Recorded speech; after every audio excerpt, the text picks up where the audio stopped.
Tęsiame laidą.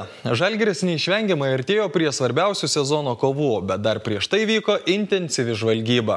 Tuo metu krepšinio diskusijose dažniausiai aptarinėjama tema buvo Eniso Votley atliekamas vaidmuo Kauno Žalgiryje. Dėl vieno sutarimas buvo, amerikietis yra tinkamas žaisti Žalgiryje.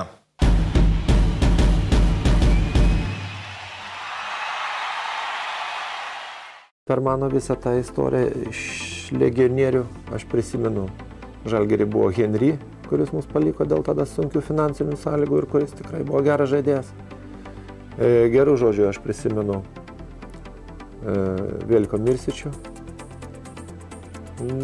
Negaliu skustis Franio Arapovičium, tik jam visą laiką reikia priminti, kad jis legionierius ir turi geriau žaisti už kitus. Nu ir nesinori iš anksto girti, nesinori apsirikti. Neblogą įspūdį palieka Enis Votley. Mes jam dar neleidome pasireikšti, galbūt išskyrus rungtynėse su Atletu, kadangi turėjom savo užduotis ir komanda ruošėsi varžyboms Europos taurėje. Su Atletu jis maloniai mus nustebino, bet irgi juos visą laiką reikia taip per daug neišliaupti, kad jie legionieriai, jeigu jie nori žaisti, jie turi geriau žaisti už mūsiškį. Visais kitais atvejais reikia rinkti savosius. Bet ar galim sakyti, kad Enis Votley bus savotiškas slaptas Žalgirio ginklas kitoms komandoms? Nu, su juo mūsų komandos žaidimas dar pagreitėja. Jis turi labai gerą perdavimą ir, sakykime, perdavimą, kaip čia palyginti. Maskuliūnas turi neblogą perdavimą poziciniam žaidime 5-5, kur atidirbti deriniai jau tokį galinį. Stumbrys, jis gerai žaidžia individualiai 1-1 ir jeigu jau apžaidžia kokius 3-4, turi tą paskutinį ten kažkam atiduoti. Enis yra kiek kitoks, jisai gana gerai mato aikštelę ir toks įvairesnis ir perdavimus atlieka žymiai greitesnius, bet irgi tai reikalauja truputį laiko, kad komanda susižaistų ir gana rimtose varžybose su juo. Čia nėra taip paprasta, kad iš karto jį pastatysi ir viskas bus labai gerai.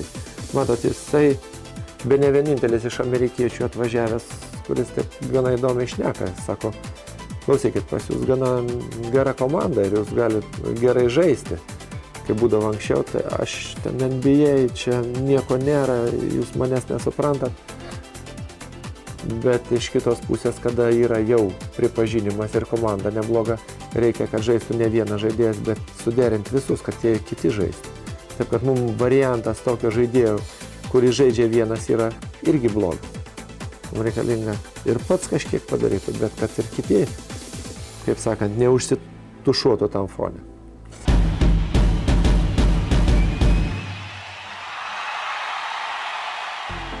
Ir štai, Žalgiris Europos taurės turnyre stovėjo ant ketvirtfinalio slenksčio. Tiesą pasakius, mažai trūko, kad ir trečią kartą iš eilės kauniečiams būtų tekę dar kartą atsisveikinti su kelialapiu į Eurolygą.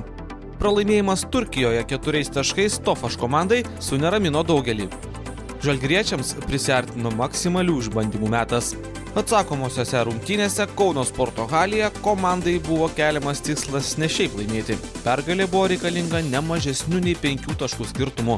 Būtent šiame mače Enisas Votley pateisino savo kaip Žalgirio gelbėtojo vaidmenį. Enisas Votley su kamuoliu. 6 sekundės. Votley. Meta iš 3 taškų zonos. 3 taškai! Enisas Votley! 3 taškai! Enisas Votley gelbsti savo komandą. Manote, kas dedasi Kauno sporto halėje? Enisas Votley, sezono viduryje atvykęs legionierius. Dabar fantastiškų tolimų tritaškių metimų sukelia triumfą čia Kauno sporto halėje. Po jo tritaškio Žalgiris padidino skirtumą iki 71-65. Ir to užtenka, kad Žalgirio komanda iškovotų kelialapį į ketvirtfinalį. Enisas Votley vis dar neištrūksta iš savo komandos žaidėjų apsupties. Fantastiška rungtynių atomazga čia Kauno sporto halėje, sudrebinusi matyti visus Kauno ir apskritai visus Lietuvos krepšinio gerbėjus. Enisas Votley atsidarė ant gerbėjų rankų. Jis yra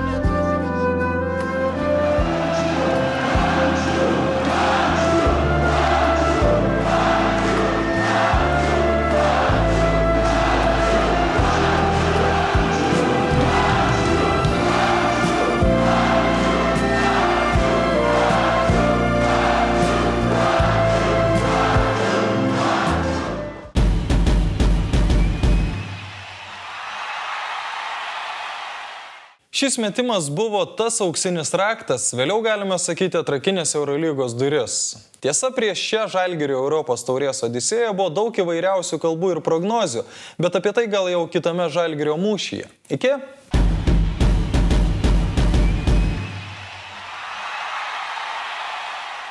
Turbūt reiktų pradėti, kad jų treneris vyresnysis yra Jugoslavų kilmės pilietis. Galvoju, mūsų tikslas yra žaisti Europoje, kadangi tai netgi sutampa su mūsų valstybės tikslais papulti Europos Sąjungą.